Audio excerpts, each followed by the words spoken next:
If you think about it, Blue Beetle's just like the Pope's Exorcist, where it's just another person being possessed by another thing.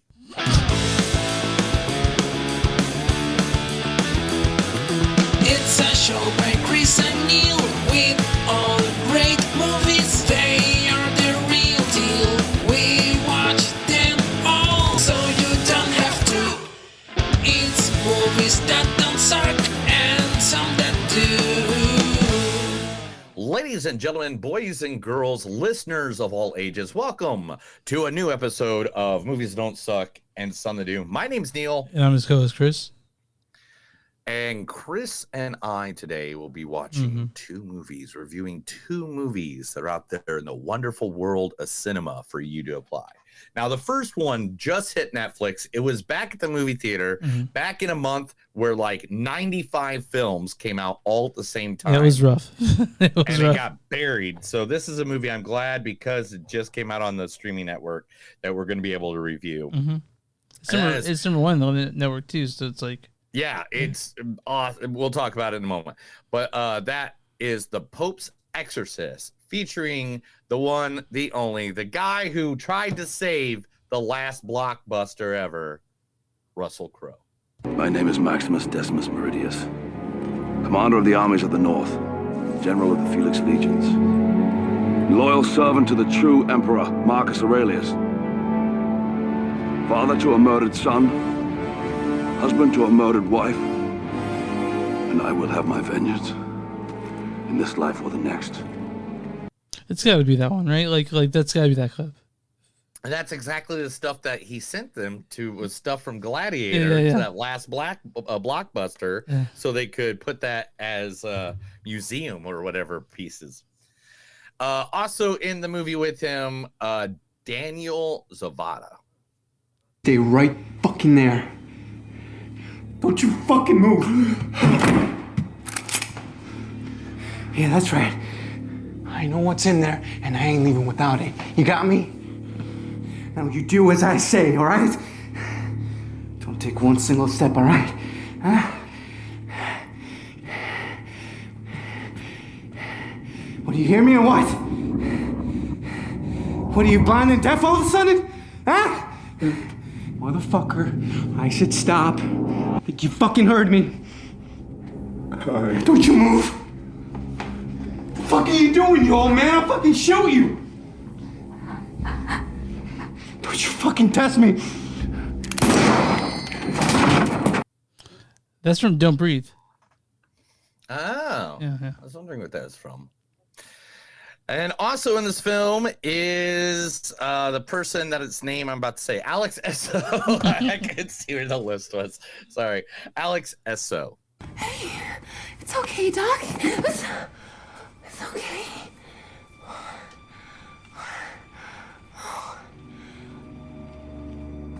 There. All dry. What happened? You have to talk to me, Danny. You haven't talked since we left. Please, Doc. Please. That's from Dr. Sleep.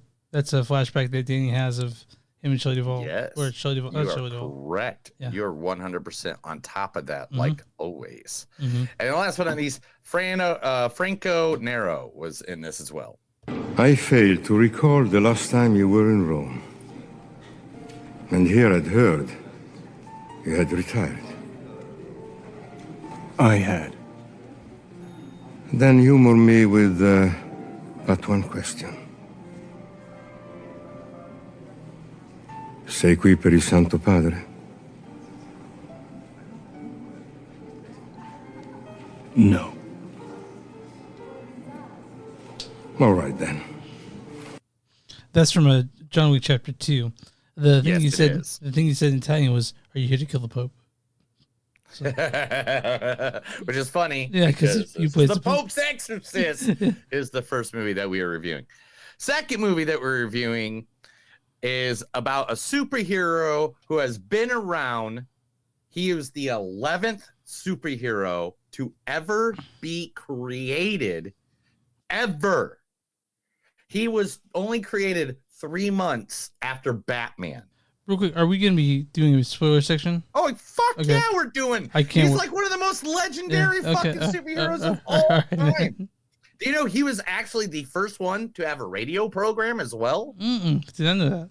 Yeah, Blue Beetle, who was originally made in 1938, was the original Blue Beetle. In fact, just for you right here, bam, there it is. In the corner of the guy walking in the window, that is the original at Mystery Men Comics. It wasn't even DC yet. DC didn't get them until like 1948 or something like that. Like, seriously, one of the first superheroes ever, Blue Beetle. Now, Blue Beetle is actually based off of the new rendition of Blue Beetle from the 2000 concert, 2000 Infinity Crisis, going into the New 52. But we'll talk about that in the spoiler section of the Blue Beetle movie later on. First, Blue Beetle is played by the one, you know him from Cobra Kai. He is Zolo Maradia. Sholo Mardunya. I was close. Close. That's right. Yeah, Sholo Mardunya. Karate is about discipline. It's about inner strength. It's about confidence. Okay, lessons that you can use for the rest of your life. Look, I don't know where I would be today or who I would be today if it wasn't for my sensei.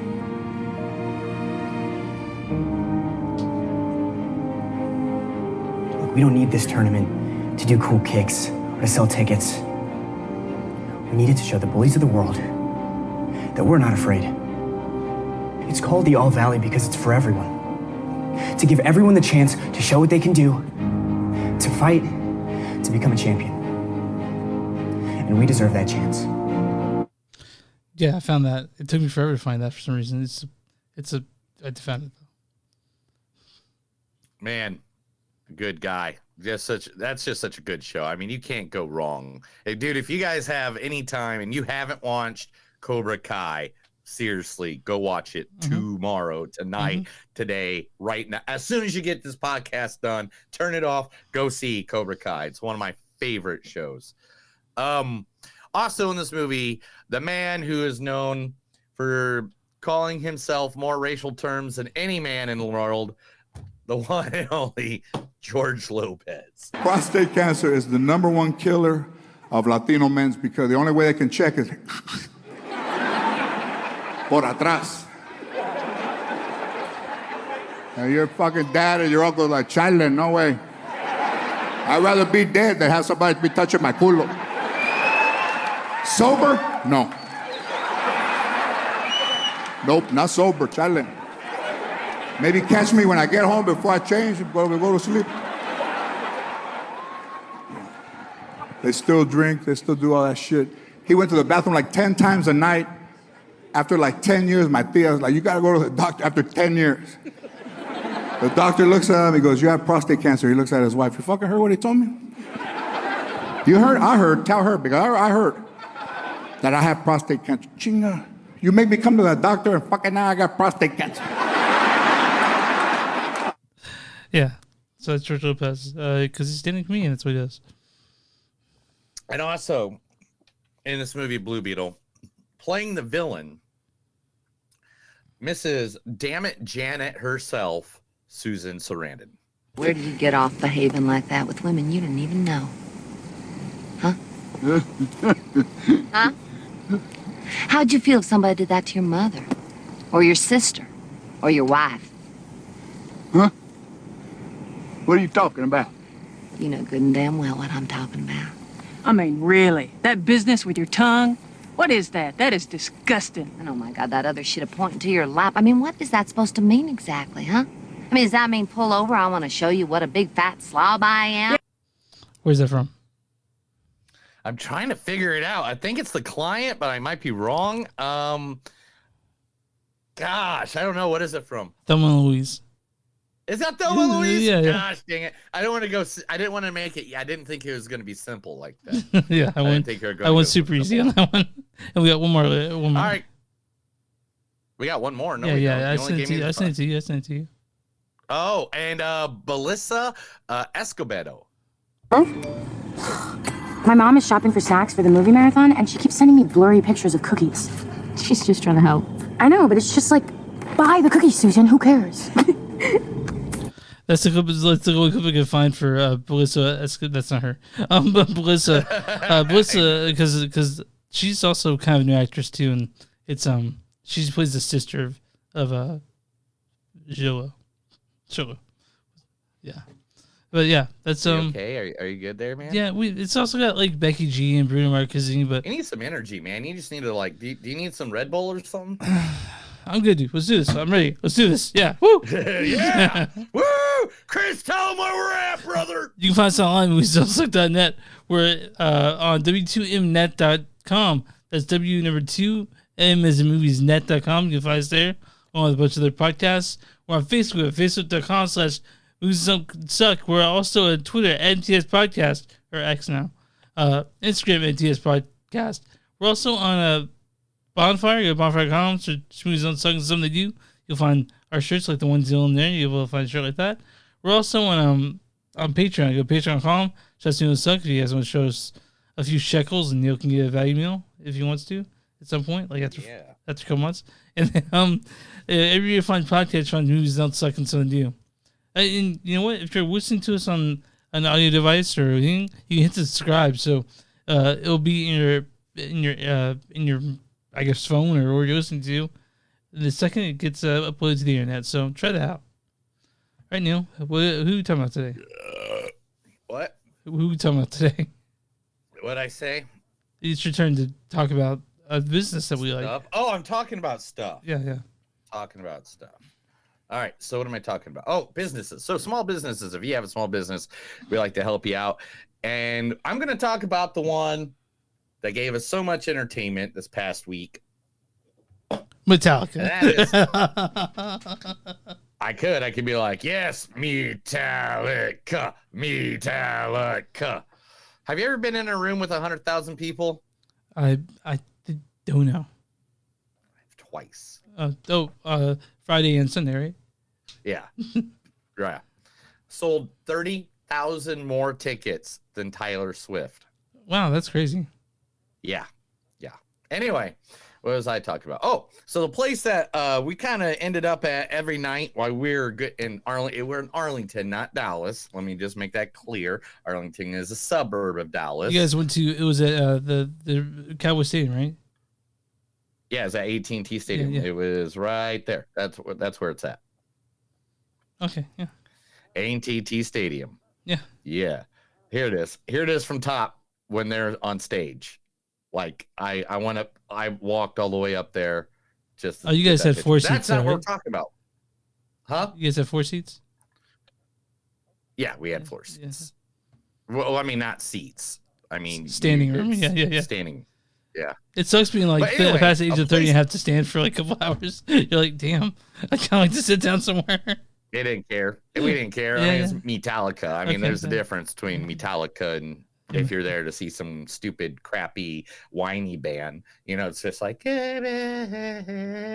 instead of you're hearing, oh, fortune takes, mirror lies down in flames.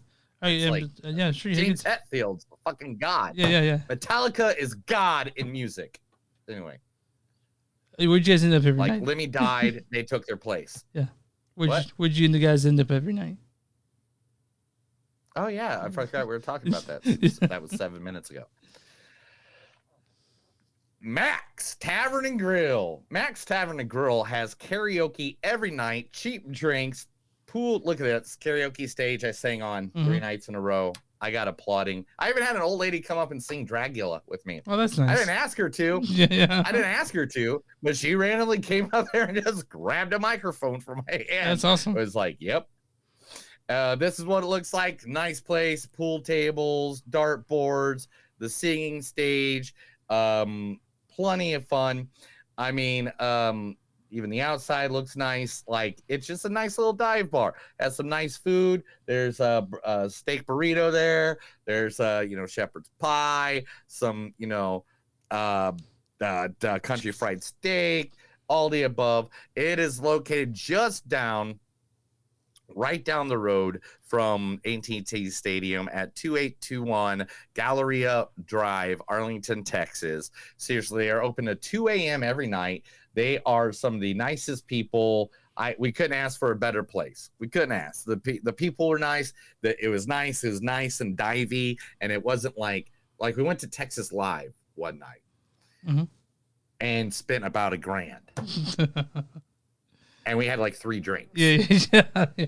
Like, seriously. And it was just so shitty there. Like, it was just like, they didn't give a fuck. Like, at Texas Live, nobody gives a fuck you're at Texas Live. Anybody that works at Texas Live, their Power and Light District, if you want to compare it to that, just like at Power and Light District, nobody there gives a shit that you're fucking there either. Yeah. Like, I like places that they care that you're part of the environment. They did at Max Tavern. It was a great place. The people were there were great. The karaoke guy, fucking friends with like pro wrestlers. So we're like literally talking pro wrestling and hanging out and just having a good time. People there were great. So seriously, guys, if you are in Arlington area, go to Max Tavern and Grill. It is 2821 Galleria Drive, Arlington, Texas. Great time, great people. I cannot say anything else. You know, I lived in Arlington for 2 years. So, did you really? Yeah. Was that when you were running from the law? Yes, it was actually. Now that I know, I knew that time. I know there's this time that you were running from the law because of that murder trial that you escaped out of the back door while they were taking the prisoners back to the jail. Yeah. I saw it. It was on TikTok the other day. Can I do a humble brag real quick? Humble brag. Yeah, what's that? So Bob Dylan's coming to Casey's doing 2 nights in Midland, and I scored front row tickets this morning. Nice. Yeah. Who'd you blow? Myself, actually. I do it on video, and then you blew yourself. Yeah, I did it on video, and then I sent it to a guy, and he got me tickets. Well, that's great because then when you're in the back, you just hear the front here. And now you're gonna be closer. You're gonna hear. Exactly. I'm excited. I don't mean to make fun of your favorite singer of all time. Literally, hey, I get it. I'm excited, dude. He did something once. It was less expensive than I thought it'd be too. So, yeah. Well, that's good. Yeah. But we're here. What did you think it was going to be? I thought it was going to be like close to 300, but it was half that. So, and so I pulled up. I go, Leah, it costs this much. And I'll share my phone. She's like, I'm like, he's 82. We'll never be able to see him again. On Friday on the way down to Metallica. Yeah. My friend, Yeah. You know who Metallica is? Yeah, I know who Metallica is. Okay. So like Metallica. Are you joking? Metallica. All of a sudden, my buddy in the car, I'm not going to say which one of these it was, but one of these guys turns to me and goes, "It's done." And I was like, "What's done?" He goes, 16th row, WrestleMania 40. Oh, Philadelphia. Shit. Oh, you're going to oh, nice, dude. You excited? Philadelphia, WrestleMania 40, April, I can't remember. I think it's the 6th or the 7th or something like that. The 6th and the 7th. Because it's 2 days. Yeah. And we got 16th row for both days. A total of yeah. $20,000 per ticket. Yeah. Wow. Yeah. And I was just like, do I give you head now? Or? Yeah, you got to. You got to. Obviously. All right. Well, let's get into our first movie. Our first movie of the day is The Pope's Exorcist. Chris, tell them a little bit about it. It was directed by Julius Avery. And I had that stuff pulled up just a second ago. Julius Avery, he's directed such things as Overlord. You remember Overlord? We actually saw it in theaters. We talked about it, you and I. Also directed a Son of a Gun from 2014. This is written by, written by Michael Petroni, Evan Spitopoulos, R. Dean McCreary, Chester Hastings, Jeff Katz, based on the book by Gabriel Amorth. And in this movie, Russell Crowe plays Father Gabriel Amorth. My name is Maximus Decimus Meridius. Also, this stars Daniel Zavato as Father Escobar. Stay right fucking there. Also, Alex Cecil plays Julia. It's okay, Doc. And Franco Nero plays the Pope. I failed to recall the last time you were in Rome. Also, this stars Peter D'Souza. The Popa! Yeah, the Popa! The Popa! This also stars Peter D'Souza Fahony as Henry, Laurel Martinson as Amy, Cornell John as Bishop Lumumba. Yeah, Lumumba. Rhino Gray as Carlos Fallen, and Bianca Bardo as Zario. And I want to mention this: Ralph Ineson does the voices as the demon in this one. I don't know if the demon's away, but Ralph Ineson was also in The Witch. So I just wanted to say that. Why don't you go ahead and read the story for this one? Yeah, I just got you. Okay. Anyway, so read the story, Ryan. Right? Yeah. Okay, cool. Where am I at? All right, there we go.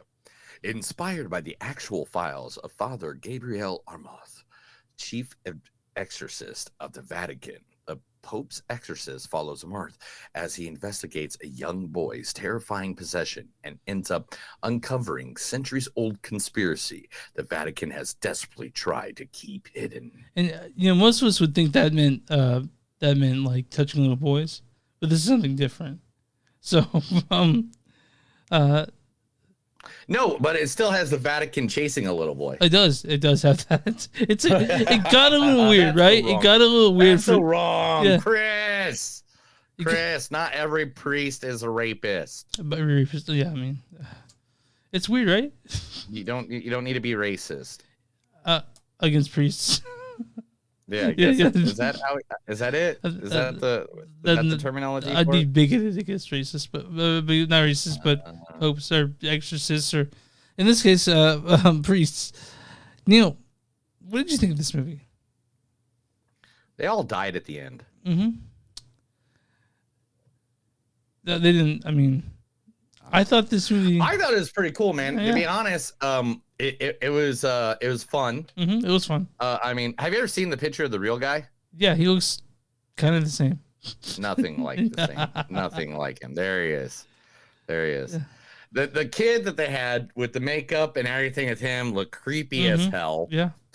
To be honest, I mean, if you're gonna make an Exorcist movie, it was a good way to do it. It seemed like an action film to me. I felt like.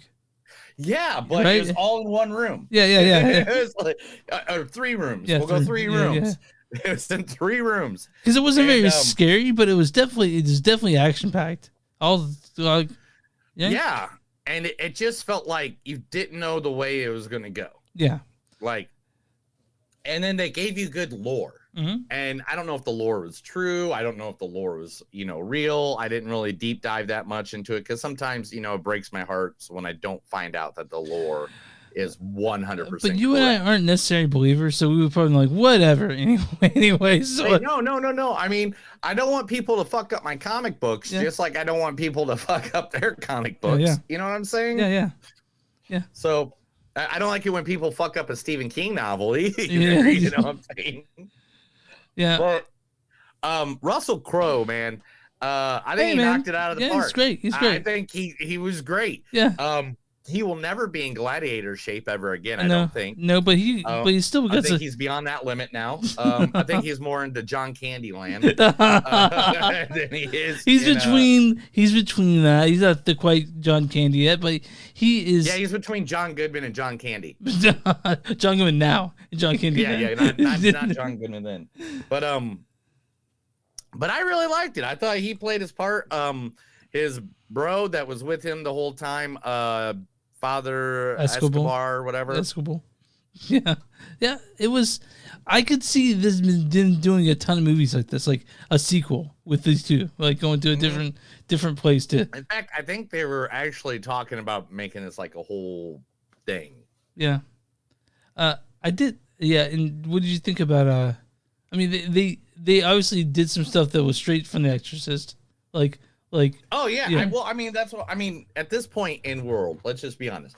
If you do a comic book movie, you're going to be compared to everything. You're going to be compared to every comic book movie that ever happened. If you do a horror movie, you're going to be compared to every horror movie that ever. Oh, don't run in there. You know what's going to happen next. You know, and when you do an Exorcist movie, no matter which one it is, it's always going to be compared to, of course, the original Exorcist. And to be honest, this kind of did it. I mean, I haven't seen the Exorcist sequels that they did, and I mean the original Exorcist sequels and the ones they did later, like that when they did try to do the reamp the whole entire universe, like 5 years ago or 6 years ago. They're doing new ones now. Like, and the strange thing is, they're doing it again. But guess what? I'll go see those too. Yeah, the thing is, I want to mention that the director of this, he's the one who did the new Halloween. So same guy. Same guy. Yeah. So like, seriously, man, the whole thing is, guys, just like there's a reason Barbie's number one for the year. Yeah. It's not because it's Barbie. It's not because it's a toy. Because it's a great movie. It's because story. Yeah. Story and acting. There's two things that go together. You can't just throw an Exorcist movie together and be like, person's dead on bed and we're going after the demon inside her. You can't. You got to have a good story going along. In this movie, the demon jumps around. They're finding, you got to give me anthology. If you don't give me anthology of whoever that fucking demon is, like even in Constantine with Keanu Reeves, when he does the demon possession at the beginning of the movie, you get the anthology of who the fucking demon was right off the bat. Oh, you mean the demonology, like with what it does? You say anthology, I think you're using it wrong. But yeah, I think demonology is what I mean. Demonology. I'm sorry. And like with this one, it's decent, man. Like I was interested. They kept it good. They didn't show the God in my face that much. like the problem I think with this is one of those few films that's, because all we get now of this, when it comes to horror that has like a Christian like element, is generally the Conjuring shit, and this is one of those that's not, and I liked it, man. This was fine. And that's the thing. If you want to do to a broad audience, you have to understand that over 70% of the world is not Christian. Yeah. They're not Christian. Well, so it's the second biggest religion. Whatever. I don't give a damn. Whatever. But most of the world's not Christian. Like, that's just more of an American thing. The Western world's definitely Christian, but the Western world, this is marketing definitely Christian. But this movie, not fighting this over you, just trying to make a fucking point. What's your point, dude? Thank you. What's your point? Thank you. But you have to give enough of the religion so we know what the hell you're talking about. Because not everybody, including 90% of the Christians, have never read the Bible. So they don't know what the hell's there. You know, and they don't know what, if they go actually look at the real history of things, we need to have some of that information. They definitely don't want, a lot of people don't want to know that information, dude. They're like, what? Nope, never mind. I didn't want to know this. But there's enough information in this movie that man, it makes it good. It makes it like intelligent. It makes it like it's not shoving it just down your throat. It's like also not God versus the devil. It's not dumb, dude. It didn't. I didn't. At one point, they like they're pandering. At no point did I feel like that they were making it too sensationalized. Like I feel like all this was pretty fun. Like honestly, it was a fun Exorcist horror movie, and that's what we wanted from it. Like I didn't expect my socks to be blown up. I expected a entertaining ride, and that's what I got. This movie would have been great in the movie theater. Oh yeah, it would have been bad. Too bad you wouldn't allow me to see it. No, we had something else to see. I'm almost sure we did. Neil, I haven't checked yet, but what if we saw this and what if we saw Beau is Afraid instead of this? Would you be upset? Saw this instead of what? Beau is Afraid. What's Beau is Afraid? That's that Joaquin Phoenix movie, Ari Aster. Oh, fuck yeah, I would have loved to have seen this 10 times over that. 105 times over that. Oh, 3 hours. Gosh, I would watch Bo's Afraid now on a streaming network, but I guess it was great. I got a good nap in the theater. Bo is Afraid, not this. Well, okay, well, yeah, sure, I'll keep that in. But Pope's Exorcist, it's Russell Crowe was great. I'll say that Russell Crowe was fantastic. He's always good in everything. He was good in Unhinged, and that movie wasn't that great. But he was good. I mean, Russell Crowe's a good actor. It just matters if he shows up. You know what I mean? Yeah. Sometimes he comes to a movie and I feel like he just shows up for the paycheck. Or he just fights people in random hotel lobbies wherever he's at. Yeah, but then there's movies like Nice Guys, for example. Dude, like fucking love Nice Guys. We didn't even see that coming. No, we didn't even see that coming. You know what I'm saying? Yeah, I love Nice Guys was one of those films that you're just like, when it came out, none of us saw it coming. But then when it did come out, we're all like, me and you, for example, were just like, what the fuck was that? Where's the sequel? Where's the sequel? Yeah. Where's the 5 sequels? Yeah, because I love those two together. I love Russell Crowe and Ryan Gosling. They were fucking perfect. Man, that movie was good. But this movie's not as good as Good Guys, but it's pretty good. It's all right. It's an all right movie. I enjoyed myself watching this. So, yeah. Yeah, let's get some quotes and move on. Yeah, let's do it. When we jeer at the devil, tell ourselves he does not exist. That is when he is happiest. Yeah. Yeah. Yeah. Yeah. Yeah. Yeah. L.A. Night. Yeah. Okay. Anyway. Sorry, it's a wrestling thing. You wouldn't understand. It's for cool people. You're right. If you are Satan, what is my name? You can sleep now, my son. The demon is gone. We will all be judged how much we love. That was not an exorcism. So what you're saying is evil does not exist? Mm-hmm. You're all going to die. This baby's hungry. Give me some milk, you fat cow. Wrong fucking priest. Pride manifests itself in different forms. Our sins will seek us out. Your prayers are worthless here. My name is blasphemy. My name is nightmare. No one is getting out of here alive.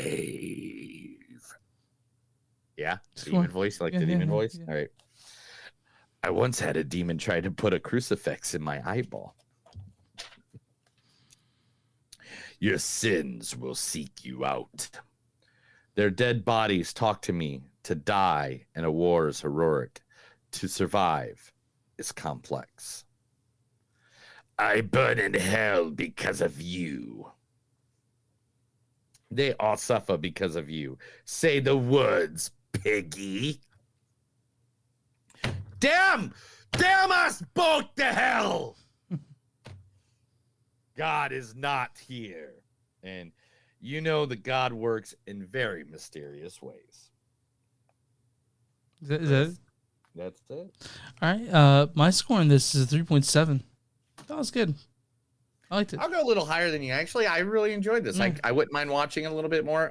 Just about a point, though. I'll go 3.8. I liked it. Take a shot. I thought it was a good movie. I don't know if it'll be on my top 10 at the end of the year, but it was one that I liked. It was delightful diversion, honestly. Like yeah, I worked out of it. I was like, I enjoyed that. That was worth whatever. Yeah, like it was like one of those days where you're just like, okay, I like that stuff. Yeah, I like that. That's when you don't want to wake up. Everything is fucked already sucks. I just realized that we didn't even mention earlier about that we are going to do a spoiler for Blue Beetle. We'll have to do that in a new segment. Yeah. Okay, yeah. We'll let the listeners know that when to leave. But all right, mine on RottenTomatoes.com. What is the audience worth of Pope's Exorcist?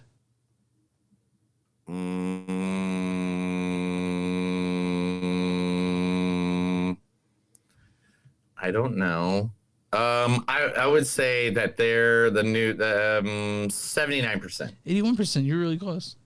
Nice. But audience says the Pope's Exorcist may not be a classic, but it's still a solid possession thriller, and Russell Crowe does a fantastic job in the leading role. All right. Critic's consensus on this one is what? What's the critic score? 92. 47. Damn, I went completely wrong on that one. I thought I went up because I was like, maybe this will be one of those to go up because I thought I heard good things about it, but Critic's consensus is Dominus Crow. The post-Exorcist is standard issue holy horror in most respects, but a star's sanctified performance will be the answer to some viewers' prayers. All right. I'm going to read a good review, a bad review, and a good review. This is from Oliver Jones of The Observer. He says, "It was certainly plotted, blood-drenched haunted house movie with all the vitality and vivaciousness of a 15th century corpse." And this is a good review from Sidhan Atakala as Inverse. Says, "Few horror films have so benefited from the presence of such a genuine, effortless star." So that's the Pope's Exorcist. You guys can watch that on Netflix. And if you don't have Netflix, use your friend's Netflix. Because I think if my brothers, I think there's 6 people using my extra Netflix account. I hope they're not listening. But right now, yeah, you guys can check this out. It's pretty easy to find, and if you like these type of horror films, you'll like this one, right? I like this. Yeah, if you like a good horror movie, religious horror movie thing, you will definitely like it. I definitely suggest it for you and your friends to have fun, get naked, and rub some butt on you. There's some titties in it too if you're into that. So. Right? Is that it? Yeah, that's it. Is that what are we talking about now? What's about the news? Oh, dude, I don't know if I can do the news. What are we doing the news for? This is the movies that don't suck and some of the news. My name is Neil. I'm going to read things to Chris because I don't know if you know this. He's blind in both of his eyeballs, and therefore he needs help. I know. We want to get the sad stuff out of the way first. I have no idea why everything is going so slow today. Oh, yeah. But I'm literally clicking on things, and it doesn't come up for like half a minute almost.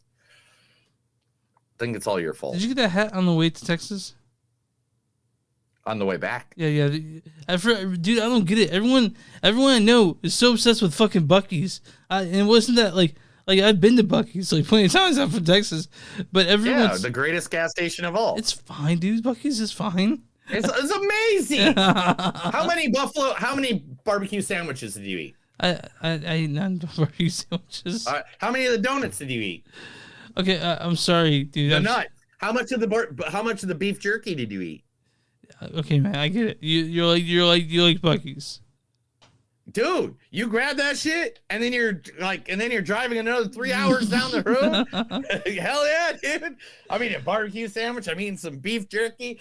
Got a Rice Krispie treat. Got some beaver nuggets in my mouth. Hell yeah, I love Buc-ee's. All right, dude.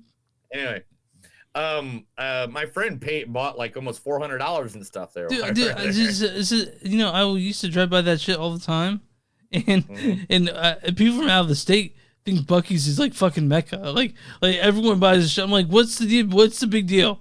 But I'm glad you like it. I'm glad you like it.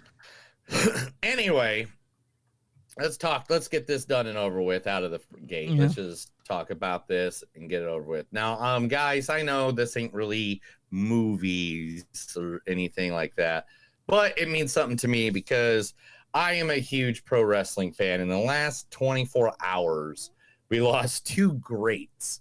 One who grew up right down the street from good old Chris right there. At the age of 79 years old, we lost the one and only Terry Funk. Terry Funk is a hardcore wrestler. He has wrestled people like Mankind or Mick Foley, known as Cactus Jack. I went to an arena where I got to see him and Cactus Jack in a dumpster that got thrown off of stage while they're in the dumpster in front of me. Like, it was insane. It was like, it's considered one of the biggest moments of Monday Night Raw history, and I was there for that. And one of the great legends of all time. He passed away at the age of 79. I mean, it's, he's 79 and he did all that shit. I mean, hardcore shit for years. Yeah, when wrestlers don't get to live that long because they really abuse themselves while being wrestlers. It's amazing Hulk's still alive, Yeah. No shit. And in other news today, literally just reported an hour before we went live. Seriously, WWE star Bray Wyatt, also I don't know where's his real name. It's Windham. I know it's Windham. It's Windham Rotunda. His dad, Windham Rotunda. His father is Mike Rotunda, also known as IRS, that was with Money Incorporated from the 1980s. Windham Rotunda did one of the most creative characters in all of pro wrestling, known as Bray Wyatt. I mean, the guy had a cult, and then he had the spooky mask thing and everything, and he just had fun, and he did things in the ring that was just weird but cool, and you didn't know whatever it was going to be. But two legends in the square circle. Sorry that they passed away, and I'm sorry to all their families. He passed away at 36, right?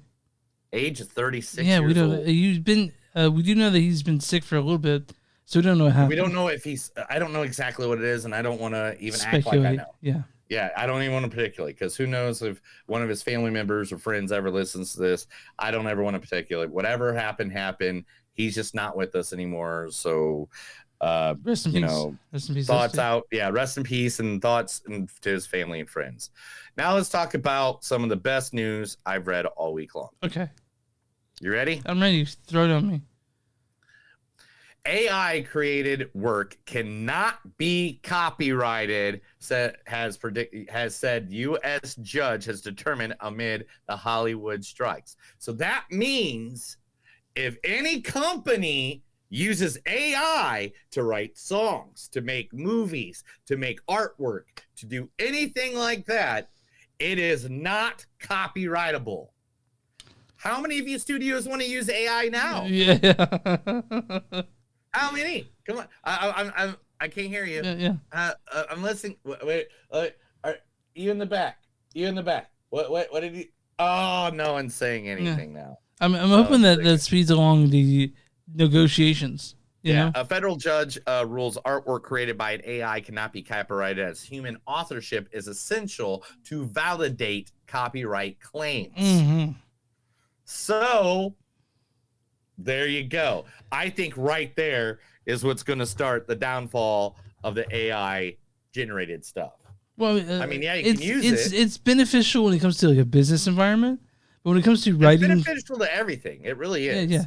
But it's not beneficial to writing movies. It's not beneficial to, You have to agree right there. I think this judge has it right on the butt nose. Mm-hmm. You can't copyright it. So therefore, if you get a whole script written by AI, and you're a big movie studio and you got this $100 million movie, I mean, somebody could grab that same script and make a movie for like $20 and try to outdo you. Mm-hmm. Wouldn't that be great if we just got copycat? I mean, I know we kind of have the copycat movies now. Yeah. Where the B movie theaters try to make the, like Titanic 2, Mm-hmm. And stuff like that. Mm-hmm. But wouldn't that be great if just like a shitstorm if one movie came out, like 5 versions of the same movie? I'm down for it. Yeah, I'm down for it too. Let's do it. Writer Guild and AMPTP have another meeting as studios chart planned in the strike. Now, writer strike continues as the Writer Guild of America and Alliance of Motion Picture and Television Producers clash on staffing minimums and streaming residuals. Disney CEO Bob, I like to fuck everybody over Iger, criticized the strikes, calling them disrupting and unrealistic, facing backlash from actors like Tatiana Maslany. WGA and AMPTP continue exchange proposals and plan to meet again, while WGA criticized Netflix, Amazon, Disney as gatekeepers of the industry. Mm-hmm. I just want everyone to be happy. That's what I want. You and I, because there's a time when me and Neil will probably be seeing movies that were never meant to see the light of day, and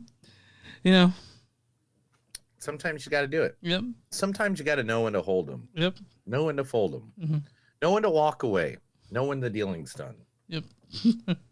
Anyway, Rebel Moon is already gearing up for Zack Snyder's director's cut. Damn, already? Jesus Christ.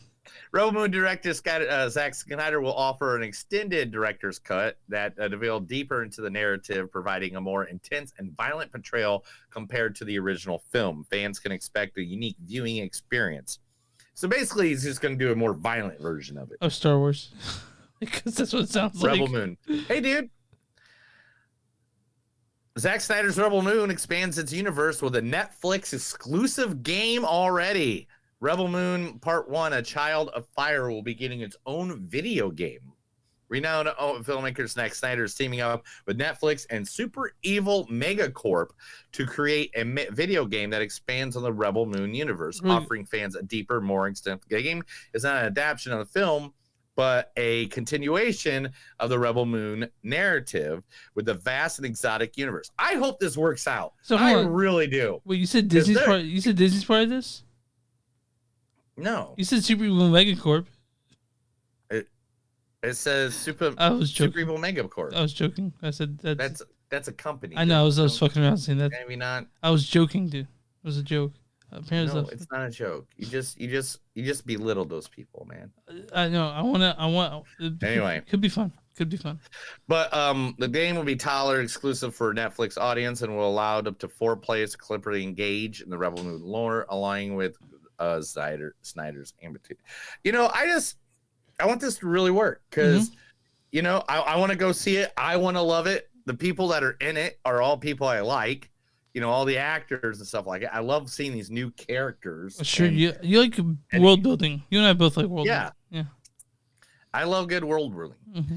And not finally, I'm sorry, we got a lot more news. But it has come to fruition, guys. It's finally done it.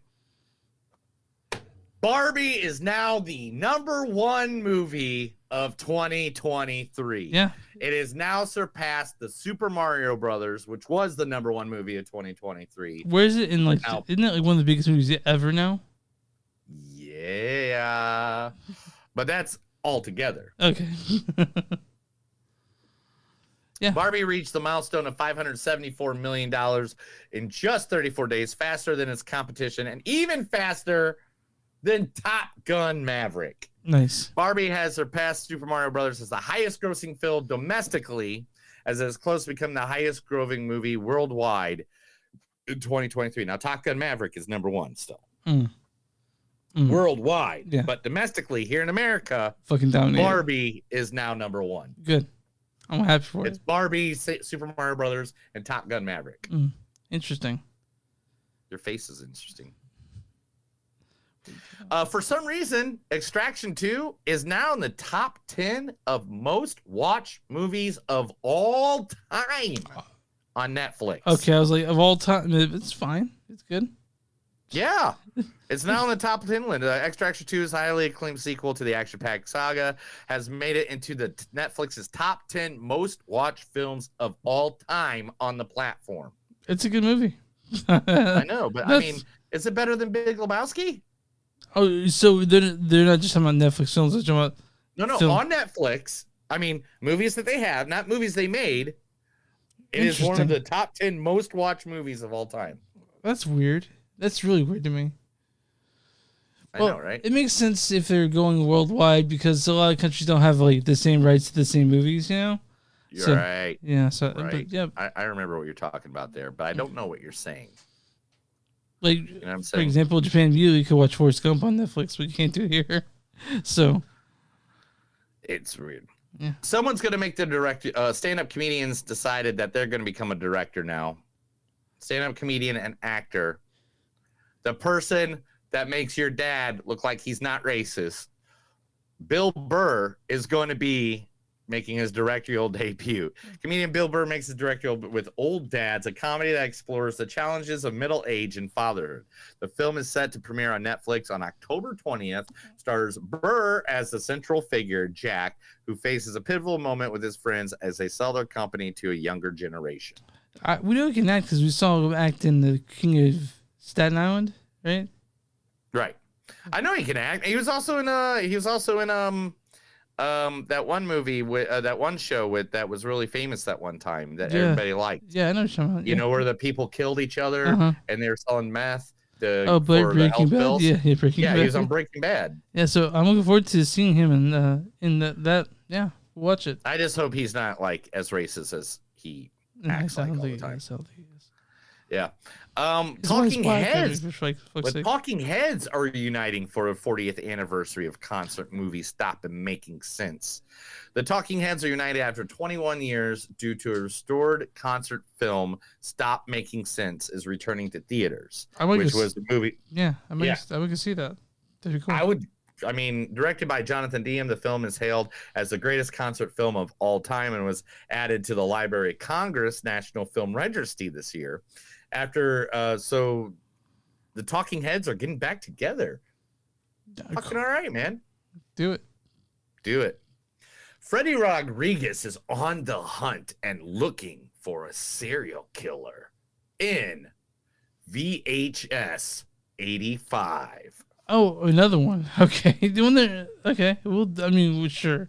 We'll watch the film stars Freddie Rodriguez as Wayne Johnson, a detective investigating a series of murders while on the trail of a serial killer, and features different tales directed by a group. I don't want to tell you the tales. I read half of them and then I just stopped reading them because the fun of VHS is not knowing what the next little short's going to be about. So I don't want to read it. But VHS 85 is coming out soon. I don't know. It didn't give me a date. I hated that. I read the article and I was like, where's the fucking date, asshole? It's coming. Yeah. Yeah. R.L. Stein's Zombie Town will be coming to life with two actors that we all know from the 1970s and 80s. One, Chevy Chase and Dan Aykroyd. Wow, okay. Well, let's... The trailer for the movie adaptation of R.L. Zombie Town only takes basic elements from the book, altering much of the story. The focus of the trailer is on horror filmmaker Lynn Carvey rather than the book's main character, Mike and Karen. The movie seems to be a team-up vehicle for Aykroyd and Chase, despite their characters not being present in the original story. Don't give a fuck. Yes. I don't care if it goes off of the book really well. You're going to give me Chevy Chase and fucking Dan Aykroyd talking together? I got it. I'm there all day. Right? Yeah. Hey, do you like John Hamm? Yeah, I like John Hamm and cheese too. Yep. Hey, do you like Star Wars? Yeah. Do you like John Hamm being the voice of Boba Fett? Yeah, I do actually. Yeah.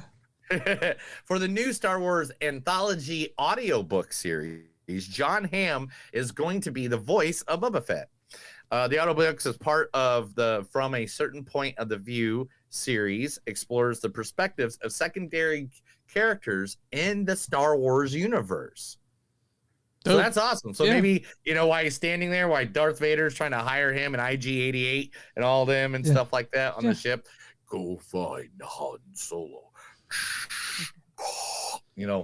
You can be like, he's in the helmet like, God damn, I got to work for this fuck again.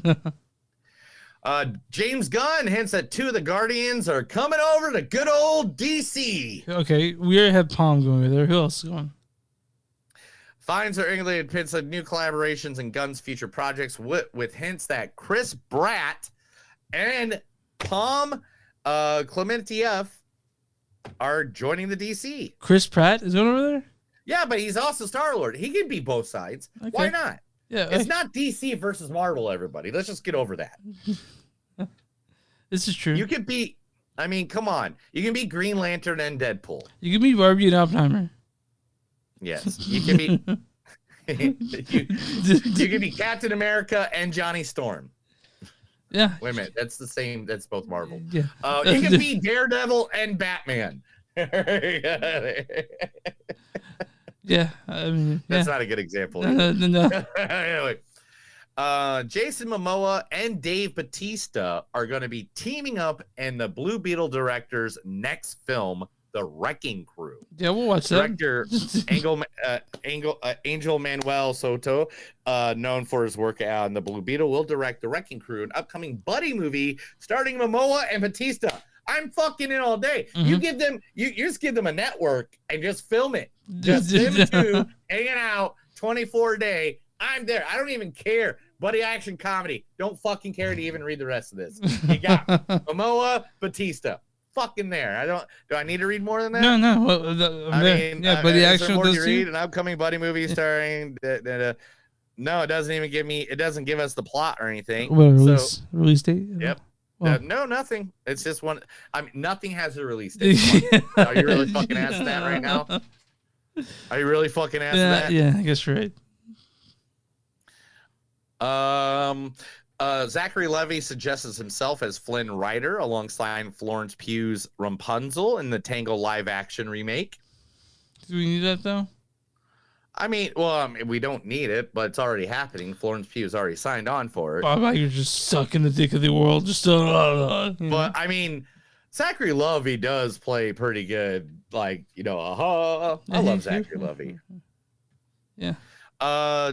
Let's see. I know there's one I really wanted to tell you about, and I'll get to that really quick, and then we'll move on to. Everyone is a Suspect in Netflix upcoming mystery starring Bianco del Toro and Justin Timberlake. Benicio del Toro and Justin Timberlake. Okay. Yeah. The first trailer for Netflix offers a special glimpse into upcoming thriller showcasing Timberlake and del Toro's mysterious characters. A detective, Tom Nicholas, betrayed by del Toro, investigates the murder of a real estate agent who is married to Timberlake's character, hinting at hidden secrets. I'm down with the clown all day long about that. We'll see that. Here's a movie we're definitely gonna see. Mm-hmm. Are you ready for this? Yeah. John Cena. I'm sold. Let's see it now. And Allison Brie joined forces in a movie called Freelance. Now, Freelance features Cena and Brie with revealing a thriller plot involving like an ex. She's like a journalist, and he went there to just like help them out with the camera crew or whatever. Mm-hmm. And it just so happens he's like an ex specialist, and they get kidnapped by the bad guys, Mm-hmm. and they have to get out. Of course, he's the one that gets them out. Yeah, that's what it looks like, a cheesy action movie. But you know what? I'm fucking all in because it's John Cena, and John Cena any other way can tell me. I don't have it loaded on here, man. You don't have. Why don't you always have that loaded? I thought you said always would have that loaded. You're right. You guys have it on there like 24/7, right? No, I know. I mean, but anyway. I mean, I only have so much space in here. I know. It's fine. You're fine. Don't worry, buddy. Don't apologize. Let's move on. Old Boy. Theatrical re-release at the theaters that just celebrated its anniversary, right? Yeah. Made twice as much as it did as its original release. Well, I mean, it's a good movie. I know, and nobody knew it. You know what this movie told? The first one? It said, I will fuck you, all right? Yeah, that's what it said. So, yeah. I knew you had it lying around somewhere. Yeah, I found it. You found it right in your face. Yeah. Let's see. Oh, that one we're definitely gonna have to talk about. Give me 2 seconds. I'm just looking through the rest of them and making sure what we can and cannot talk about. The actor Charles Martinet. Mm-hmm. Oh yeah. Have you ever heard that name before? He plays the original voice of Mario. It's me, Mario. That guy. Yeah. Yes. He has now retired. Yeah. He will no longer voice the voice of Mario. He's an old guy, but he's a good guy. I mean, I don't know why they did. You're a good old guy. They could have Charlie do the original one, but no one was. I guess I don't know. Mm-hmm. You know, I still have seen it. All right, so here's some of this. I'm just going through some of these headlines. Michael Jackson biopic director says the movie will not avoid the controversies, that they will talk about everything in the biopic. So that's cool. Mm-hmm. Marvel's Thunderbolts is not going to be a sequel from everything. It's going to be its own movie. So it's basically like, hey, we kind of understand who they all are, so we're just going to go right into it. Yeah. A haunting in Venice says the Haunting in Venice. The producer says he's going to try to do as many movies with Poirier, Detective Poirier, as possible. Yeah, fuck yeah, you not excited about that. Flash will be in on HBO Max. What date was that? It's in September. No, August 25th. So starting tomorrow, if you're listening to this today on the 24th, on the 25th, Flash will be on HBO Max. Hey, dude, it just didn't make enough money at theater. People just didn't like Ezra Miller. I don't know what it is. Barbenheimer was a big thing this year, right? Yeah, it was like one of the biggest things that happened. So the next one now they're trying to build up is Saw Patrol. I'm not seeing fucking Super Paw Patrol at all. Fuck that. No way. Saw Patrol. If you force me to see that, I am not going to go see Paw Patrol Super Movie. Okay, I just looked at if you make me see that, I'm like, fuck you, Neil. We're not doing this. And then, because of all this dilemma, all these strikes and stuff like that going on, a movie that was supposed to be secretive, being made behind the curtain, that nobody was supposed to know that they were working on, got pulled out from the curtain today. Marvel has been working on a Ghost Rider movie for the last year and a half. What? A new Ghost Rider movie. Do they have that? They won't say nothing else came out, but it will start filming as soon as the strike is done. Then, one of fucking Chris's favorite bands of all times is going to reunite to make new music for Trolls 3. That's right. After 20 years, when their last musical release was, Chris's favorite band, Fugazi, NSYNC, will return. Yeah? Well, cool, I guess. I don't know if that's for it, but not for me. Sorry.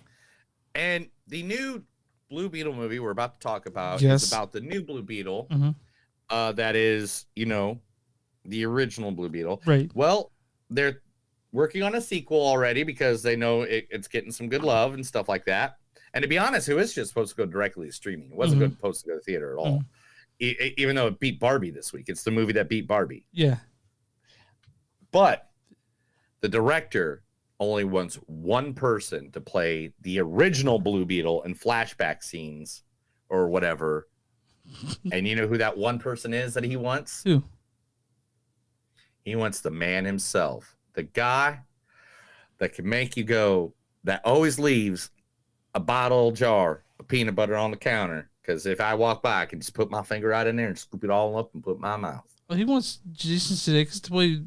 He wants Ted Lasso, Jason Sudeikis, to play the original Blue Beetle and backflashes or flashbacks in the next Blue Beetle movie. And because of that note, Chris, it is time for Blue Beetle. That was The Movies Don't Suck and Something News. I told Chris some shit. Now he will never remember it because he is way too stoned for that shit. All right, and so his mom's listening. He doesn't do drugs. We're talking about Blue Beetle, DC's latest effort. This is directed by Angel Manuel Soto. You might be going by Angel, I don't know. He directed such things as Charm City Kings and a bunch of shorts. This was written by Gareth Dunnett Alistair. This stars Sholo Mariduena as Jamie Reyes, the Blue Beetle. Karate is about discipline. Also, Bruna Marquezine as Jenny Cord. I would have bought something for Bruna, but she's Brazilian, and that all the stuff was Brazilian, right? Oh yeah, I know. I looked them all up too. Becky G plays the Kajida, which you don't really say that. That's the voice of his suit, the Blue Beetle suit. David Alcazar plays Alberto Reyes. George Lopez plays his uncle Rudy Reyes. Prostate cancer is the #1 killer of Latino men because the only way they can check is. Also, Adriana Barrera plays Nana Reyes. Belissa Escobedo plays his sister, Milagro Reyes. My mom is shopping for snacks for the movie marathon, and she keeps sending me blurry pictures of cookies. Also, Elpidio Carrillo is Rocio Reyes. Susan Sarandon is Victoria Cord. Where did you get off behaving like that with women you didn't even know? Also, Harvey Goyen is Dr. Gentes. That's also known as, Guillermo from what we need to say. Guillermo. Raul Max Trujillo is Carapax. Jorge Jimenez is Guillermo. And I love Guillermo. And why don't you go read the story for Blue Beetle? Oh shoot, yeah. I was setting up other stuff.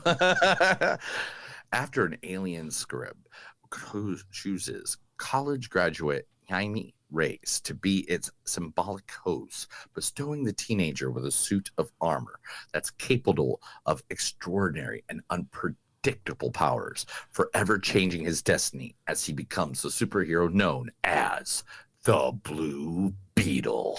So this is the best DC movie since the Justice League. No, Justice League. I'm sorry. No, since the Suicide Squad. Since Suicide Squad. Gun's Suicide Squad. This is the best DC movie since then. 100%. Damn. 100%. Is that what your thought is? Yeah, I mean, like, it was a delightful movie. It was fun. It was energetic. It had these characters that none of us knew yet. It also included people, included Latina people, and it was a fun as fuck movie, dude. It had a new exciting city that doesn't exist, but man, I really liked Blue Beetle quite a bit. This movie is Spider-Man meets Ant-Man. Mm-hmm. Mm-hmm. That's what this movie is. Mm-hmm. It is Spider-Man meets Ant-Man. Because one, an Ant-Man, you barely hear about the original Ant-Man. Yeah. You barely hear about anything the original Blue Beetle did. Because there's two Blue Beetles, and they make it very apparent that those two Blue Beetles did exist before this Blue Beetle. Just like in Ant-Man, where they make it very apparent that Ant-Man existed. Mm-hmm. But then you got the complexation of being a new college student or a college student that just came out.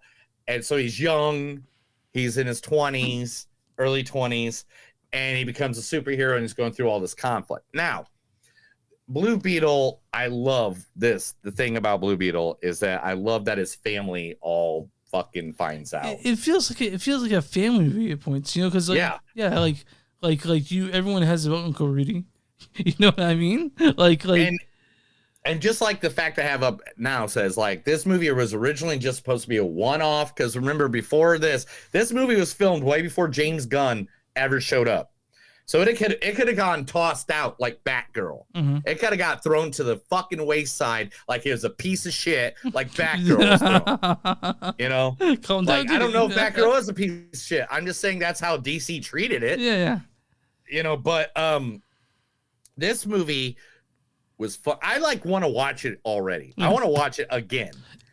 And there's not been, besides Flash, I liked Flash just because, let's be honest, I get Michael Keaton Batman again. Yeah. But this is better than that. Honestly. Yeah. I mean, in your opinion, yes. But this movie was exactly what you said. You could tell James Gunn had some part in it because you could tell from the sense of humor. Yeah, but he did say it's disconnected from the universe, but he is going to keep Sholo as Blue Beetle, because why wouldn't he? He was just like, okay, cool. Originally, no, blah, blah, blah. But I mean, this movie is still pretty fun. Yeah, it's a fun I just movie. realized Lunchador's mask glows. Oh, wow, look at that. Lunchador's mask glows. Look at that. I got a mannequin head for Lunchador's mask. Yeah. I stole it from him. He will never be Lunchador again. Anyway, moving on. This movie was fun. George Lopez. Fuck, dude, man. Probably my favorite thing about the movie. Honestly, I'm not a big George Lopez guy, but I loved him in this movie. Absolutely loved him in this movie. I thought he was great, Yeah, I've been trying to watch. I try to watch that show, the new show he has out. Yeah. Lopez versus Lopez. Yeah. Whatever.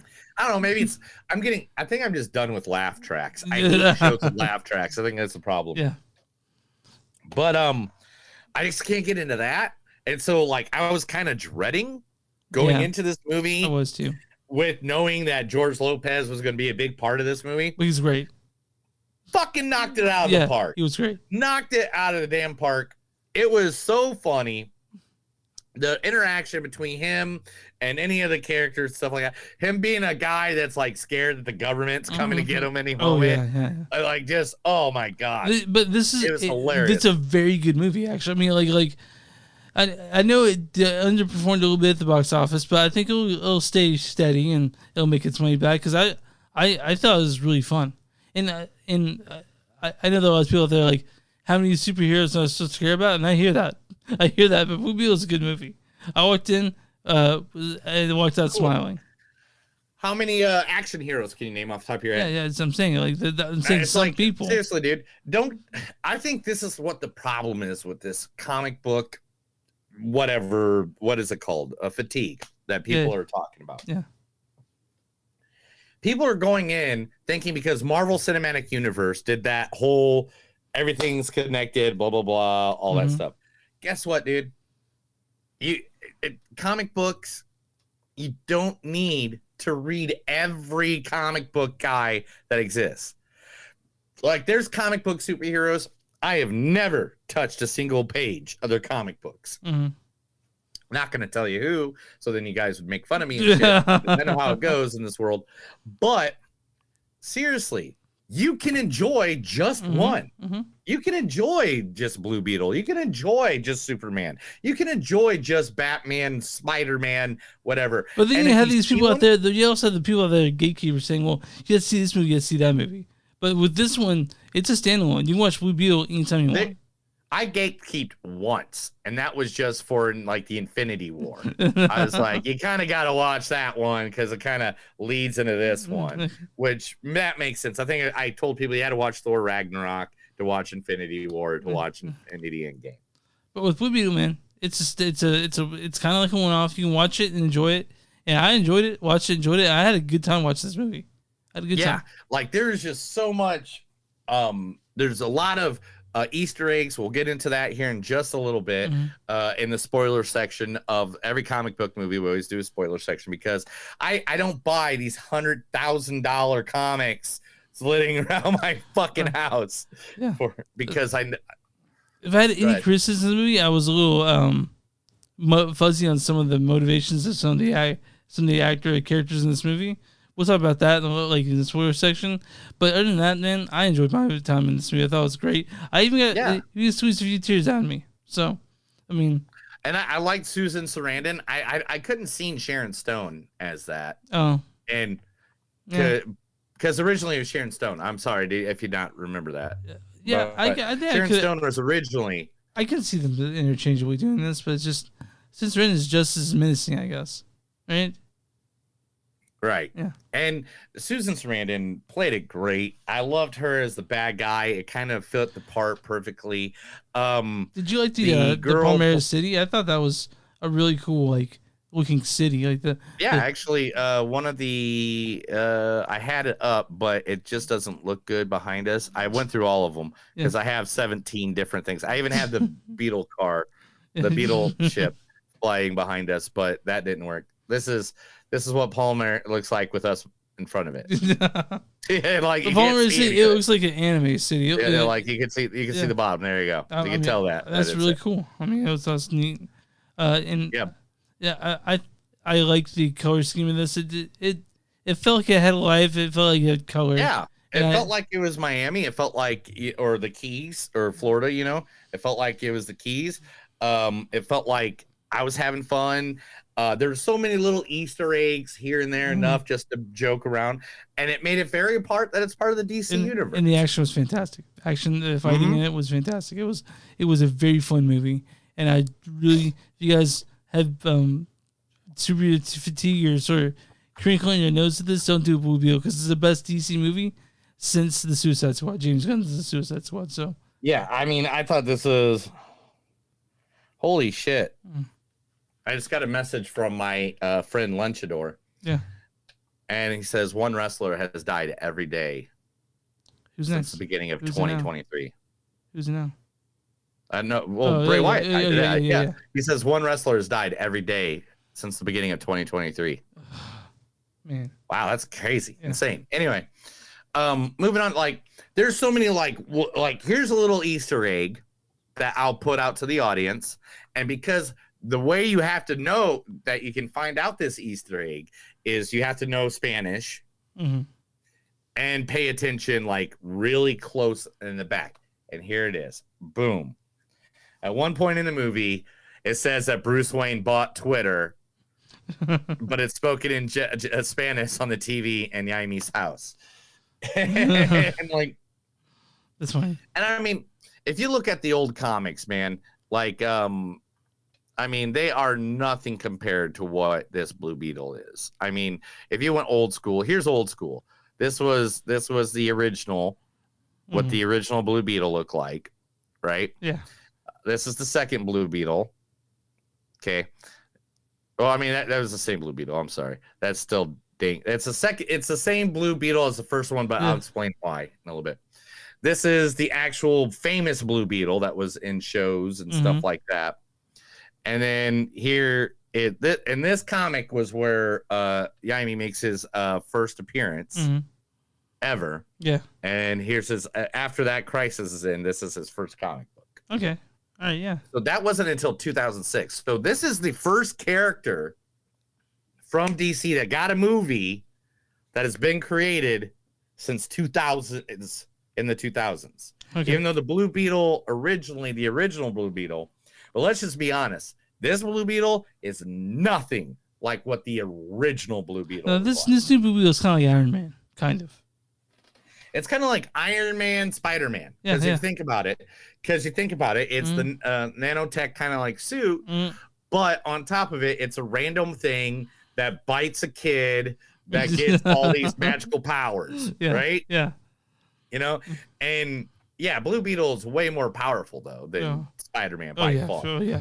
Because he can use his imagination to create anything, like Green Lantern. He can, you know, fly up to space. He can rechange his DNA. He can make himself look like anything else. Like, there's a bunch of powers they don't even touch. If you were to list all his powers, we would need another fucking hour in this goddamn podcast. Yeah, we don't have that. All right, let's read some quotes and let's move on to the spoiler part. And we got your ratings as well. So. Oh yeah, and all the above. Yeah. All right, so it's in there. I can feel it. How I look? Like you're 6 figures in debt. You're Mexican in the Edge Keys. Progression is not for us. Look at that walk. It's sexy in a Gorilla Kardashian way. He has a degree, pre-law, you know. So if you need any pre-lawyers, everyone has a purpose. You just haven't found yours. You look like an asshole, just like everyone else.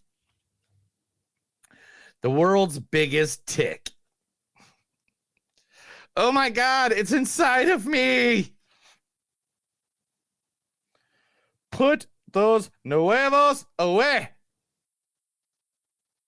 They're talking about his balls. Yeah, I heard that. I've seen worse. I've seen worse. Where? You don't want to know. Have a cigar. They're made by real Cubans. Batman is a fascist.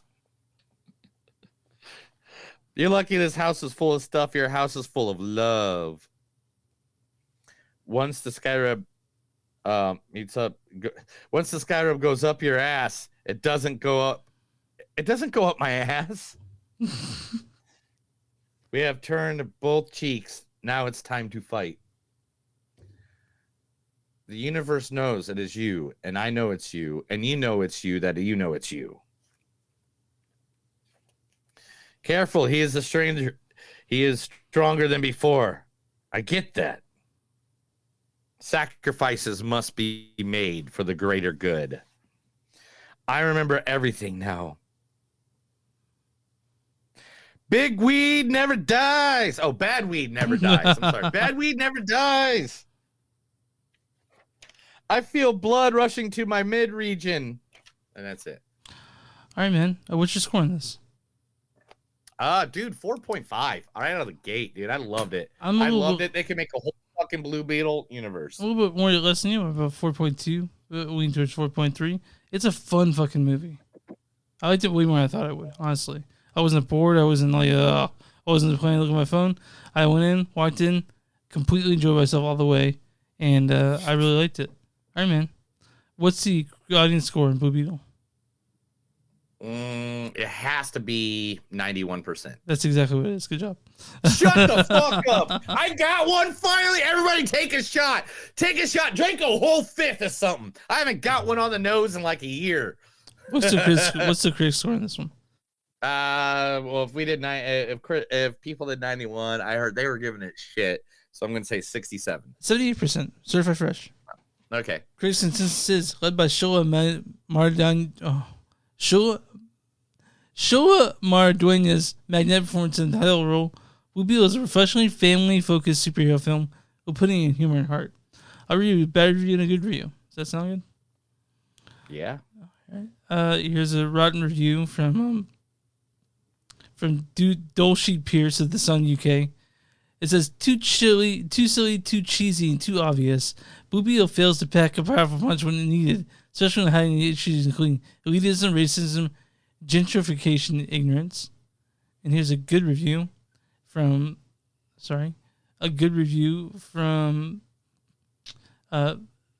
it's a simple one from Jai Brown. He says, a very charming superhero movie. And that's what it is, very charming. All right, Neil's walking away. I don't know if he's getting anything, but we're gonna go to that spoiler section. So if you guys are riding your bike or you guys don't want to see the movie, me and Neil are gonna get deep into the movie and the trivia around it. So I'm gonna give you guys just a few seconds. If you're leaving now, we are seeing Gran Turismo and Vacation Friends next week, so stick around for that. And for you other guys that want to hear about the movie, we'll see you in a second.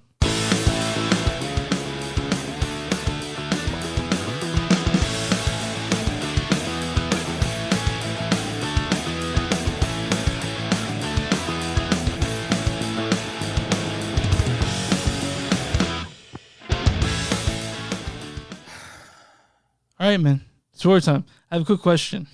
So yeah, before we get in it. Yeah. So Blue Beetle, his thing was he didn't kill people, but his grandmother and uncle surely did. like. Oh yeah. I haven't watched. You know how I always watch reviews afterwards. Yeah. Yeah. He's like, so Blue Beetle doesn't want to kill anybody, but his whole family's just massacring away. I was like, what's going on here? Like, for example, when Anna with a fucking big old cannon gun just blasting motherfuckers away. And fucking when they stepped on that one guy and it got stuck on the spider's leg, I'm like, what is going on here? Like, what is the motivation? Are we just murdering motherfuckers? Yeah. I have no idea on that one. Man. To me, I was like, that's a director's choice. I was like, how is this making sense at all? Like that's the part that bothered me the most was the way, like, but other than that, I enjoyed the movie. I was like, why are they going around fucking like killing like tons of people? But Blue Beetle can't kill this dude who's probably killed tons of people. He's like, I'm like, come on, dude. Like you can take care of it. You're not a murderer, but the rest of your family's definitely murder people. Your family are murderers. Yeah, that's murder. All right, so like I told you before at the beginning, there are 3 Blue Beetles. Yeah. All right, and I made this simple for you, so I don't have to deep dive hardcore and do this for like a fucking hour and a half. Yeah. Let me see where I have it though. I hate that they go so small when I do this. You know, the pixels. Mm-hmm. So let's see. I think it's that one. Okay. Nope, that is not one. That is not it. This one. Here it is. Okay. Nope, that's not it either. All right, we're gonna play the where is it game. Dude, I know I put a thing together where it's all 3 of the Blue Beetles. I believe you. I blame Jesus. Where are they? Where are they, dude? No. Whatever. I can just go old school. Okay. I'll just do one at a time, really quick. All right. Sorry about that. These are all the ones that are now of Jaime. That's all of them, what they look like in the animated series and stuff like that. Again, only been around since 2006. So the first, those are both Jaime too. All right. So the first Blue Beetle was in 1938, and that's what he looked like. That dorky one, yeah. And now his thing originally was that he took a drug called like X2 and vitamin X2, and it gave him like heightened abilities. Oh, like cocaine for everyone. Right. And it gave him heightened abilities for like for a short time or whatever. But then they made it where he found the scarab in Egypt, right? And he would yell out the name Shazam. Oh, okay, sorry. Yeah, like Shazam. Yeah. Because Shazam was popular back then. Yeah. Captain Marvel back then, because this is the 30s and the 40s. And Kajada or Dadu, what the scarab's name is in this Blue Beetle's version. Now, so he had that ability. He had special abilities finally because of the scarab attached to him, and he could do all the stuff, right? The second Blue Beetle, just like in this movie, Ted Korg, did not have any abilities whatsoever, and he did own the scarab, but the scarab never attached itself to him. Yeah. So he did make all those inventions and stuff like that, including the Beetle vehicle and all that stuff to mimic what he saw that the scarab could do with the original Blue Beetle. Okay. So, like, he was just sitting there with the thing that could possibly make him the most powerful being in the earth, but it didn't want to be with him. So he's like, all right, well, I guess if I'm good enough, maybe he'll want to be with me. Yeah. So that's what that whole storyline is about in that movie. And so if you want to know, that's literally what it is. And I could use a bit more backstory about how the scare was made in the movie.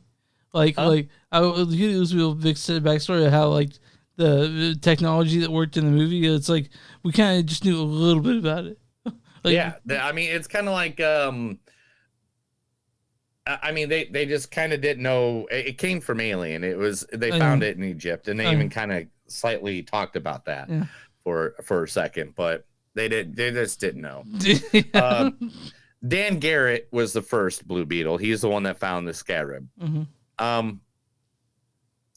Blue Beetle's opening scene shows Ted Korg becoming a public superhero. It showed it all over the Blue Beetle's open monologue. It introduced Ted Korg, who, despite not appearing in the film, was central to the story. Korg was a brilliant scientist who ran Korg Industries, which in DC, Korg Industries is like Wayne Enterprises and LexCorp. Like it's one of the big name. And Queen Industries too is the other one. Yeah, and if you guys at the end of Blue Beetle, there's a little scene that makes you think that maybe Ted Korg is alive and well. Yes, that's the end credit scene. Ted Korg's Blue Beetle costume is shown in the opening credits. You can see it while Blue Beetle makes sure not to reveal Ted Korg's face. The opening credits show a very comic accurate Ted Korg Blue Beetle costume, where Jamie Reyes uses the scarab's sympathetic armor. Ted Korg had to create his own costume, the blue mask and the yellow glasses.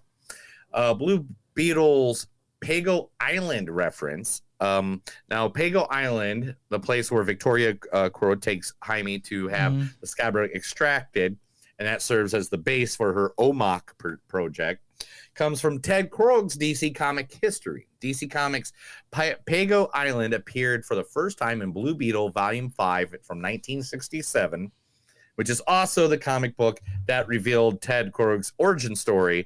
The events of Blue Beetle number 5, most of which took place in Pago Island, ended when Dan Garrett's death and Ted Korg becoming the new Blue Beetle.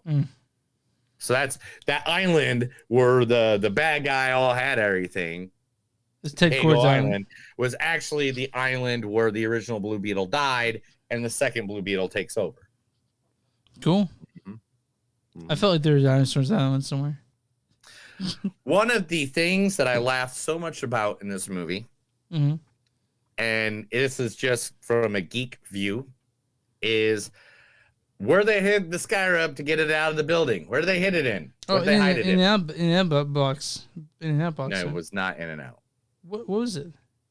It was Big Belly Burger. Oh, gotcha. Okay.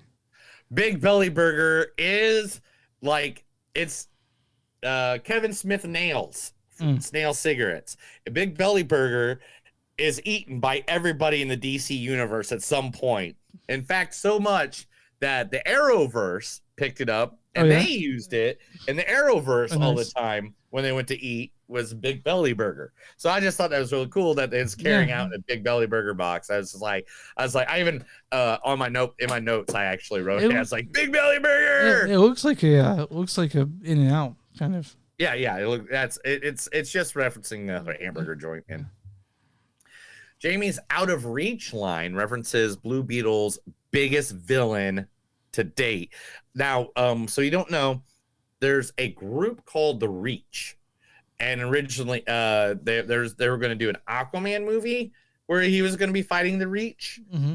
Now, the Reach is an alien far, far away that created the scarabs and literally came to Earth, and they send a scarab to different universes to have that person become like their lieutenant and to hawk mayhem. So they come down and they're like, oh, you already killed everybody. Cool. We're taking over this planet now. So the scarab was sent back in ancient Egypt, which ancient Egypt times, let's be honest, ain't nobody going to be fighting no human fucking alien race, you know? But that did not happen. So that was cool. Palomar City is a fictional city. We already talked about that earlier, though. But it is one of the biggest cities. It's one of the top 4 in.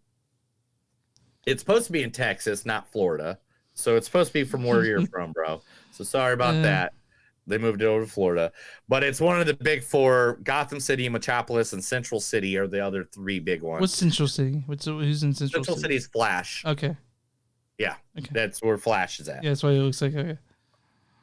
And Blue Beetle's El Paso Street is reference to Yami's city in the comics.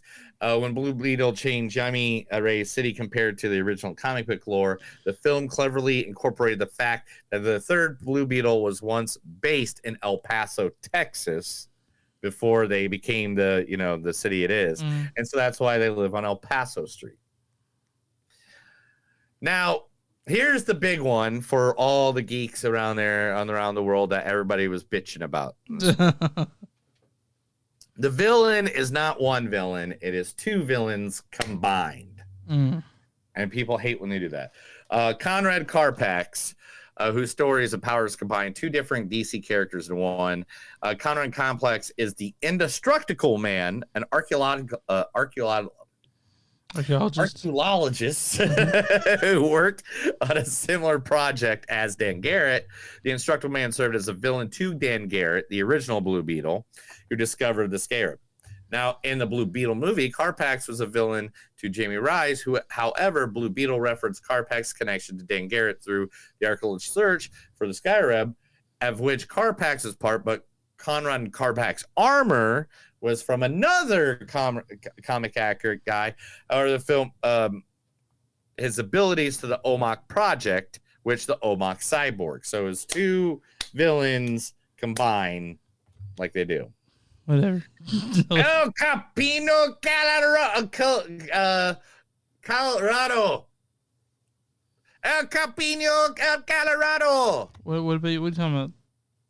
He's the Mexican superhero that they cover the screens with. That's an actual Mexican comedy show, a classic Mexican TV show based on the character created by legendary comedian Roberto Balanis. The original El Capino Colorado show, which starred Roberto Balanis as the titular character, who is a satire that parodied popular superheroes. The fact that Colorado's name and costume come from the species of grasshoppers, a type of insect, makes Blue Beetle's references a little funny. They make a reference to Superman. At one point, it says Metropolis has Superman. However, this is unclear which Superman they're talking about because we don't know. They pay homage to the Man of Steel Yeah, I mean, he went to college in Gotham City. He had a Gotham City Law shirt on at one point. They'll be selling those fucking everywhere in a little bit once this movie finally gets an audience. This movie brought one of the most famous vehicles of all times up next to the Batmobile, the one and only, the Beetle ship, live in front of everybody for this movie. Now, the Beetle ship might remind you of something you might have seen before in a movie. Starship Troopers. Does it remind you of any ship? Does it remind you of anything where like the superheroes like flew a ship that came out of the water, hidden in a sewer drain, and came out into the water, and then they go fight some guy who's trying to end the entire world? Avengers? I don't know. No. So, the Night Owl ship from Watchmen. Oh, okay. Looks almost identical to the Blue Beetle ship because they took that from Alan Moore took that from the Blue Beetle. Okay. Because the Blue Beetle, again, is one of the top 10 oldest superheroes in existence. Just putting that out there. They make a Central City reference. A bunch of LexCorp and Daily Planet ads were everywhere. Prothemium is the material that they make the outfit out of for the OMAC thing, right? That's the material that Cyborg is made out of and Deathstroke is made out of. And Kronos, shortly after Jamie is fired from Victoria Crode, we see Nana Rios as she is flipping through the channels. She just so happens to catch a quick scene from a 1992 movie called Kronos. The feature film is the debut of a director named Guillermo del Toro. Have you ever heard of that guy? Guillermo del Toro, yeah. Do you know who that guy is? Yeah, okay, he's director. First movie ever. And Kronos happens to be following a struggling man who gets miraculous powers after finding a scarab-like mechanical item that gives him abilities beyond. Oh, it's like just like this movie. Yeah, exactly. That's why they paid homage in it while she's going through the channels. Yeah. And that's it, man. That's all I got. I made it short as possible. All right, guys. Neil just dropped some knowledge on you. Hope you're still around. Thanks for sticking around. You can find us online, moviesdon'tsuck.net. We're at w2mnet.com. That's w2mnet.com. You can find us there along with a bunch of the podcasts. We're also on Facebook.com/moviesdon'tsuck podcast. We're on X at NTS Podcast. We're on Instagram at NTS Podcast. We're on bonfire.com. Search moviesdon'tsuck. Find a little shirt. The little Neil one has. You can find that. A bunch of other stuff Neil's made. You can give us some money on patreon.com/moviesdon'tsuck. You guys want to get some money there? Hey, thanks a lot. Subscribe, all that shit. Also, next week we're doing all that shit. Next week, Gran Turismo and Vacation Friends 2. Where we can see John Vacation Cena. Friends 2 with who? John Cena. Oh, with John who?